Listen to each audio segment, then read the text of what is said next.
आज हमारे पास एक ऐसा लेख है जिसे पढ़कर मुझे लगा कि ये 30 साल पहले नहीं बल्कि कल ही लिखा गया है। अच्छा। हाँ, इसका नाम है the ailing planet, the green movement's role, और इसे लिखा था महान विधिवेत्ता नानी पालखीवाला ने। ये 1994 में छपा था, लेकिन इसकी बातें, इसकी चेतावनियां आज इतनी ज्यादा सच लगती हैं कि थोड़ी हैरानी भी होती है और थोड़ी चिंता भी। बिल्कुल, ये उन लेखों में से है जो समय से बहुत आगे थे। तो आज हम यही करने वाले हैं। पालखीवाला ने लगभग 30 साल पहले हमारे ग्रह के लिए एक डायग्नोसिस, एक मेडिकल रिपोर्ट लिखी थी। हाँ, कह सकते हैं। इस चर्चा में हम एक तरह से उनके सुरागों का पालन करेंगे। पहले हम लक्षणों को देखेंगे कि पृथ्वी बीमार क्यों है, फिर अपराधी की तलाश करेंगे कि इस हालत के लिए जिम्मेदार कौन है, और अंत में देखेंगे कि क्या पालखीवाला ने कोई इलाज भी सुझाया है। सही रहेगा। तो चलिए शुरू करते हैं उस आंदोलन से जिसने पहली बार इस मुद्दे को दुनिया के सामने इतने बड़े पैमाने पर रखा, ग्रीन मूवमेंट। ये बात है 1972 की। न्यूजीलैंड में दुनिया की पहली राष्ट्रव्यापी ग्रीन पार्टी बनी। उसके बाद जो हुआ वो असाधारण था। इस आंदोलन ने पूरी दुनिया के लोगों की सोच को इतनी तेजी से पकड़ा जितना इतिहास में शायद ही किसी आंदोलन ने किया हो। और इसका सबसे गहरा असर क्या था? सबसे गहरा असर था इंसान की सोच में आया एक बुनियादी बदलाव। हम दुनिया को एक मशीन की तरह देखने की आदत छोड़ रहे थे। एक मशीन की तरह? इसका क्या मतलब है, थोड़ा समझाएंगे? इसका मतलब है मैकेनिकल व्यू। ये सोच कि पृथ्वी और उसके संसाधन जैसे नदियां, जंगल, जानवर, ये सब एक बड़ी मशीन का पुर्जे हैं। और हम इंसान इस मशीन के मालिक हैं? बिल्कुल, कि हम जैसे चाहें इन पुर्जों का इस्तेमाल कर सकते हैं, उन्हें बदल सकते हैं या निकाल कर फेंक सकते हैं। ग्रीन मूवमेंट ने इस सोच को चुनौती दी और एक नया नजरिया सामने रखा, होलिस्टिक और इकोलॉजिकल व्यू। यानी कि दुनिया एक मशीन नहीं बल्कि एक जीता जागता शरीर है। हाँ बिल्कुल, एक ऐसा शरीर जिसके हम सब हिस्से हैं, कोशिकाएं हैं, और इस शरीर की अपनी ज़रूरतें हैं, अपना एक मेटाबॉलिज्म है जिसे हमें समझना होगा, उसका सम्मान करना होगा। और पालखीवाला कहते हैं कि ये बदलाव बहुत बड़ा था। बहुत बड़ा। वो इसकी तुलना कोपर्निकस की उस खोज से करते हैं जिसने हमें बताया था कि सूरज पृथ्वी के चारों ओर नहीं घूमता, बल्कि पृथ्वी सूरज के चारों ओर घूमती है। वाओ, मतलब इसने हमारा ब्रह्मांड को देखने का नजरिया ही हमेशा के लिए बदल दिया था। बिल्कुल। और इसी नई सोच ने हमें एहसास दिलाया कि पृथ्वी नाम का ये जीवित शरीर, ये मरीज, अब बीमार है। इसके वाइटल साइंस, मतलब जीवन के संकेत, ठीक नहीं है। सही कहा। तो चलिए एक डॉक्टर की तरह इन वाइटल साइंस की जांच करते हैं। पालखीवाला ने लेस्टर आर ब्राउन की किताब द ग्लोबल इकोनॉमिक प्रोस्पेक्ट का जिक्र किया है। उसमें पृथ्वी के 4 मुख्य जैविक सिस्टम्स की बात की गई है। ये क्या है? लेस्टर ब्राउन ने इन्हें हमारी दुनिया की पूरी इकोनॉमी के 4 स्तंभ कहा है। ये हैं मत्स्य पालन, मतलब समुद्र और नदियों से मिलने वाली मछलियां। ठीक है। जंगल, घास के मैदान और फसल भूमि। सोचिए, हमारी पूरी सभ्यता इन्हीं 4 स्तंभों पर टिकी है। हाँ, खाना तो मिलता ही है, पर उद्योगों के लिए कच्चा माल भी तो। हाँ, सिवाय खनिजों और पेट्रोलियम के लगभग सब कुछ इन्हीं से आता है। लेकिन अब इन स्तंभों में दरारें आ रही हैं। दरारें नहीं, ये स्तंभ तो चरमरा रहे हैं, क्योंकि इन पर इंसानी जरूरतों और लालच का बोझ इतना बढ़ गया है कि ये अब उसे सह नहीं पा रहे। मतलब हम इनसे ले ज्यादा रहे हैं और इन्हें उभरने का समय नहीं दे रहे। बिल्कुल। नतीजा, इनकी उत्पादकता लगातार घट रही है। ये एक ऐसी बैंक की तरह हो गए हैं जिसका मूलधन ही हम खाते जा रहे हैं। अगर हम एक एक करके देखें तो मत्स्य पालन की क्या हालत है? हालत बहुत गंभीर है। जब मत्स्य पालन खत्म होता है तो पूरी की पूरी तटीय अर्थव्यवस्थाएं ढह जाती हैं। करोड़ों लोग जो अपनी रोजी रोटी और प्रोटीन के लिए समुद्र पर निर्भर हैं, वे भूखे रह जाते हैं। ये एक पूरी खाद्य श्रृंखला को तोड़ देता है। और घास के मैदानों का क्या?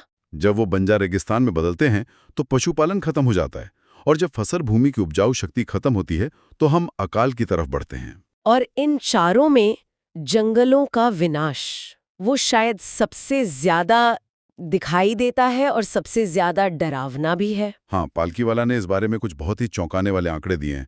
उन्होंने लिखा है कि दुनिया के उष्णकटिबंधीय जंगल, जिन्हें हम ट्रॉपिकल फॉरेस्ट कहते हैं, हाँ, वो हर साल 40 से 50 मिलियन एकड़ की दर से काटे जा रहे हैं। 40 से 50 मिलियन एकड़, ये कितना बड़ा इलाका हुआ? अंदाजा लगाइए, ये लगभग पश्चिम बंगाल जितने बड़े इलाके का हर साल गायब हो जाना है। हर साल। ये तो बहुत ही ज्यादा है। और वो इन्हें विकास का पावर हाउस कहते हैं ना? हाँ, पावर हाउस ऑफ एवोल्यूशन। ये एक बहुत शक्तिशाली शब्द है। इसका मतलब है कि ये वो जगह हैं जहां लाखों सालों से जीवन के नए नए रूप विकसित हो रहे हैं। यहाँ अनगिनत प्रजातियां रहती हैं। जिनमें से कई के बारे में तो हम जानते भी नहीं होंगे। बिल्कुल। तो जब हम इन जंगलों को काटते हैं तो हम सिर्फ पेड़ नहीं काटते, हम जीवन की उस लाइब्रेरी को जला रहे होते हैं जिसमें प्रकृति के लाखों रहस्य छिपे हैं। पालखीवाला एक पुरानी कहावत भी याद दिलाते हैं। हाँ, जो आज की हकीकत बन गई है। जंगल इंसान से पहले आए थे, रेगिस्तान उसके बाद आते हैं। ये तो वैश्विक स्थिति हुई। पालखीवाला भारत के बारे में क्या कहते हैं? हमारे यहाँ तो पर्यावरण को लेकर काफी कानून है, संविधान में भी जिक्र है। हाँ, और यही सबसे बड़ी विडंबना है। हमारे संविधान का आर्टिकल 48A साफ कहता है कि सरकार पर्यावरण की रक्षा करेगी, उसे सुधारेगी और जंगलों तथा वन्य जीवों की सुरक्षा करेगी। कागज पर तो ये बहुत अच्छा लगता है। दुनिया के सबसे अच्छे कानूनों में से एक है। लेकिन पालखीवाला बड़े दुख के साथ लिखते हैं कि भारत में कानूनों का ना तो सम्मान होता है, न ही उन्हें ठीक से लागू किया जाता है। तो मतलब इरादे तो सही हैं, कम से कम कागज पे, लेकिन असल में कुछ और ही हो रहा है। बिल्कुल। एक संसदीय समिति की रिपोर्ट का हवाला देते हुए वो बताते हैं कि भारत में आधिकारिक तौर पर हर साल 3.7 मिलियन एकड़ जंगल खत्म हो रहे हैं। 3.7 मिलियन एकड़। इसका मतलब है दिल्ली जैसे 7 शहरों के बराबर का जंगल हर साल गायब हो रहा है। और ये तो सिर्फ सरकारी आंकड़ा है। मतलब असल नुकसान इससे भी ज्यादा हो सकता है। कुछ अनुमान बताते हैं कि असल नुकसान इससे 8 गुना तक ज्यादा हो सकता है। कई इलाके जिन्हें आज भी सरकारी नक्शों पर जंगल दिखाया जाता है, वो असल में पेड़ रहित हो चुके हैं। ये सुनना वाकई परेशान करने वाला है। तो हम अपनी पड़ताल के अगले पड़ाव पर आते हैं। हमने लक्षण देख लिए, इस बीमारी के पीछे का असली कारण क्या है, अपराधी कौन है? पालखीवाला एक ऐसे कारण की ओर इशारा करते हैं जिस पर बात करना अक्सर असुविधाजनक लगता है, और वो है जनसंख्या वृद्धि। जनसंख्या? हाँ, ये वो इंजन है जो विनाश की इस गाड़ी को चला रहा है। आंकड़े देखिए, पूरी मानव जाति के इतिहास में 1800 तक हमारी आबादी 1 अरब पहुंची थी। इसमें लाखों साल लगे। और फिर दूसरा अरब जोड़ने में सिर्फ 100 साल लगे। और फिर 20वीं सदी में 3.5 अरब लोग और जुड़ गए। और जिस वक्त ये लेख लिखा गया 1994 में, उस वक्त तो रफ्तार और भी तेज थी। बहुत तेज।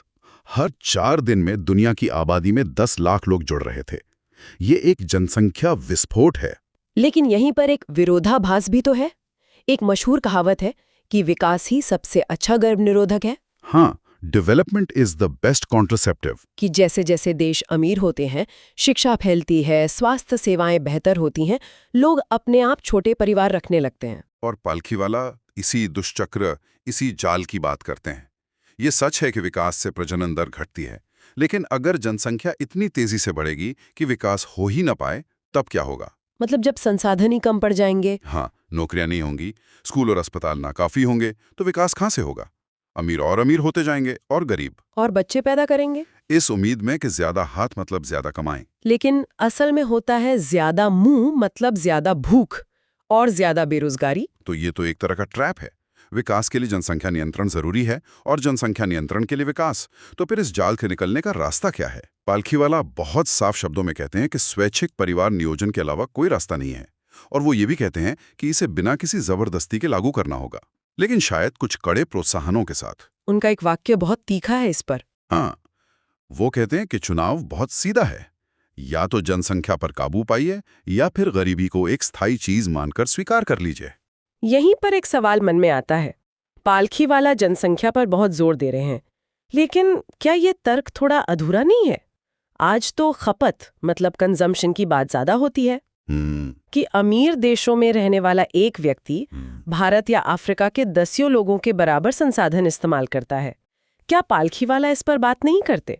ये एक बहुत जरूरी सवाल है, और ये सच है कि पालखीवाला के लेख का मुख्य फोकस जनसंख्या पर है, जो उस समय भारत जैसे विकासशील देशों के लिए सबसे बड़ी चुनौती थी। लेकिन समस्या का पूरा समीकरण है कुल पर्यावरणीय प्रभाव, जनसंख्या गुणा प्रति व्यक्ति खपत। तो दोनों ही जरूरी हैं। दोनों ही जरूरी हैं। पालखीवाला का तर्क ये था कि एक विकासशील देश के लिए जहां प्रति व्यक्ति खपत पहले से ही बहुत कम है, वहां जनसंख्या का अनियंत्रित बढ़ना विकास की हर संभावना को खत्म कर देता है। तो हाँ, खपत एक बहुत बड़ा मुद्दा है, लेकिन जनसंख्या के दबाव को भी नजरअंदाज नहीं किया जा सकता। तो हमने अपराधी की पहचान कर ली है, कम से कम पालखीवाला के विश्लेषण के अनुसार।